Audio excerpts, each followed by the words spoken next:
security. Not social security, spiritual security, which is the truth of Jesus, who says, I am the way, the truth, and the life. If you want an abundant life, I am the one to follow. And how do you follow me? You love God, you love your neighbor. How many of you have a bucket list? I know you do.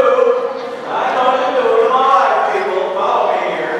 We have bucket lists, don't we? Those kind of things that we want to do, we want to go and see or whatever the remainder of our days. And I think it's a good thing. We need to have it, as they say, a dream, a scheme, and be on the beat. It keeps us going. It's a good thing. Truth is, however, none of us will be remembered for living out our bucket list if it's all about us. We will not be remembered if it's all about us, both in the now and as we think of the future. And that said, I just appreciate so much the words of Rabbi Harold Kushner, who years ago wrote a marvelous little book entitled, When All You Ever Wanted Isn't Enough.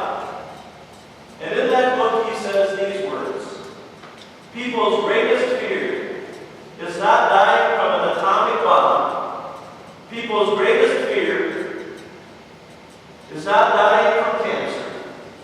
But rather, people's greatest fear is that neither in their living nor in their dying will they have made a difference. Therefore, they will not be remembered. The parable today challenges our priorities. Even in terms of who we are and how we may be remembered. And it can make us swerve and feel a little bit uncomfortable, and maybe that's okay. After all, consider Jesus doing an audit with our financial planner. How might that look? Would that make you swerve or more comfortable? As the people of God, priorities need to be there that demonstrate not only who we are and what we have, but whose we are.